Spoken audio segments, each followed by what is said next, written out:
नमस्कार मित्रों, जय श्री राम। मित्रों, पश्चिम बंगाल विधानसभा चुनाव में अभी लगभग 7 से 8 महीने शेष है। ऐसे में वहां की तृणमूल कांग्रेस सरकार को यह डर लगने लगा है कि जिस तरह से भाजपा का प्रभाव बंगाल में बहुत तेजी से अग्रसित होता जा रहा है, कहीं उसको अगले चुनाव में इसकी मूल्य न चुकानी पड़े। ऐसे में उसने हिंदुओं को रिझाने के लिए एक बहुत बड़ा दांव खेला है। दांव यह है कि अब से पश्चिम बंगाल की ममता सरकार पुजारियों को 8,000 रुपये महीना और उन्हें मुफ्त आवास देगी। मित्रों, ये सारे सेकुलर नेता, जितने भी सारे सेकुलर नेता होते हैं, बुद्धिजीवी वर्ग के नेता होते हैं, उन सभी लोगों को हिंदुओं की मानसिकता का बहुत अच्छे ढंग से पता है। उन लोगों को मालूम है कि चुनाव से पहले यदि किसी प्रकार की अच्छी लॉलीपॉप हिंदुओं को दे दिया जाए, फिर वह मेरे शासनकाल में हुए सारे अत्याचारों को विस्मृत कर जाएंगे और पुनः मुझे वोट देने में उसी तरह से आ जाएंगे जैसे कि पिछले चुनाव में मुझे जिताने के लिए एकत्रित होकर आए थे। तो ऐसे में ममता सरकार को जब यह डर लगने लगा है कि अब चूंकि हिंदू वोटर उससे बहुत तेजी से दूर जा रहा है, तो किसी तरह से उसे अपनी ओर आकर्षित किया जाए, ऐसे में उसने एक दांव खेला है कि अब से पुजारियों को 8,000 रुपये भत्ता और उन्हें मुफ्त आवास देगी। मित्रों, पश्चिम बंगाल की यही ममता सरकार 2012 से मस्जिदों के इमामों को 2,500 रुपये और मुअज्जिन को 1,500 रुपये देने की घोषणा की थी और अब तक ये व्यवस्था जारी है। तो उसे अच्छी ढंग से मालूम है कि क्यों न यही दांव हिंदुओं के साथ खेला जाए, जिस तरह से हिंदू वोटर उसकी तरफ आकर्षित हो जाए। लेकिन मैं बंगाल के सभी सनातनी बंधुओं से विनती करना चाहता हूं कि आप लोग इस लॉलीपॉप से सावधान रहिएगा, क्योंकि आप जानते हो ना, जिस तरह से इसने मुस्लिम तुष्टीकरण की राजनीति की है, 30% आबादी को अपने साथ तुष्टीकरण में साधा है, जिसके लिए कलकत्ता हाईकोर्ट ने भी गलत करार दिया है और कहा है कि यह जनहित के खिलाफ तथा गैर संवैधानिक है। आप समझिए मित्रों, जो कोर्ट की अवमानना करती है। मित्रों, यही ममता सरकार के शासनकाल में सोचिए कि रामनवमी और दुर्गा पूजा मनाने में पसीने छूट जाते थे हिंदुओं के, आज वह पुजारियों के लिए 8,000 रुपये भत्ता और मुफ्त आवास देने की बात कर रही है। मित्रों, इसे 4.5 साल तक ये याद नहीं आया कि हाँ, ये पुजारियों को भत्ता देना चाहिए, लेकिन चुनाव से 6 महीने पहले इसने इस तरह की घोषणा करके हिंदुओं को अपनी तरफ आकर्षित करने के लिए एक बहुत बड़ा दांव खेला है।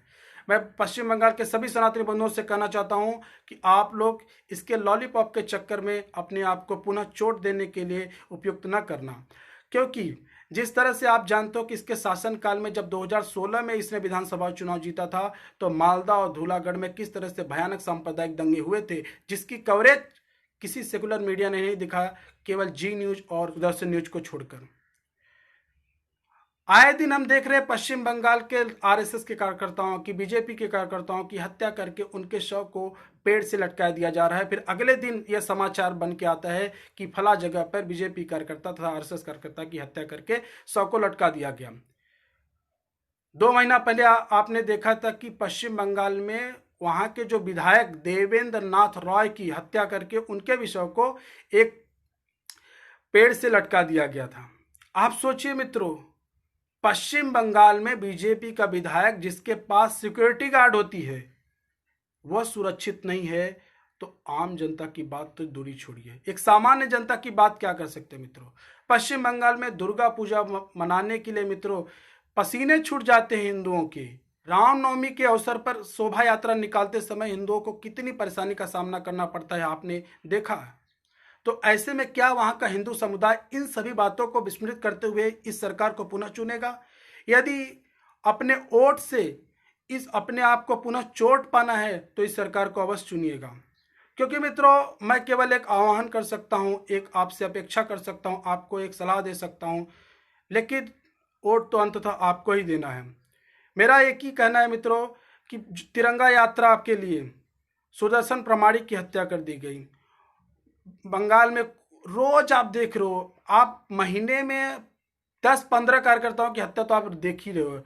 आप रोज ही समाचार पत्रों में देख रहे हो कि पश्चिम बंगाल के फला जगह पर इस नेता की, और ग्राउंड वर्कर जो है, जो कि धरातल पर काम कर रहे हैं, उनकी तो हत्या तो सामान्य बात हो गई। मित्रों, अब इससे संबंधित समाचार पढ़ते ही लोग मुख बन के रह जाते हैं, क्योंकि उनको मालूम है ये तो सामान्य बात हो गई है। क्योंकि अभी कुछ दिन पहले आपने ये भी खबर देखा था कि राम मंदिर के अवसर पर जब पश्चिम बंगाल के हिंदू इसकी खुशी मनाते हुए पूजा कर रहे थे, तो पश्चिम बंगाल की सरकार उन्हें पूजा नहीं करने दी थी, बल्कि उनको कैद करके जेल में ले गई।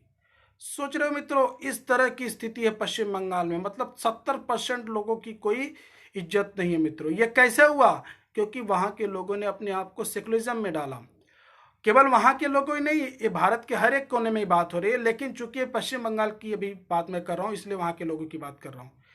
मेरा केवल एक ही कहना है कि पश्चिम बंगाल के सभी सनातनी बंधु इतिहास से सबक ले और वर्तमान में इतिहास से सबक लेते हुए अपने आप को भविष्य में सुरक्षित करने हेतु प्रयास करें। इसी के साथ वीडियो का समापन। जय श्री राम।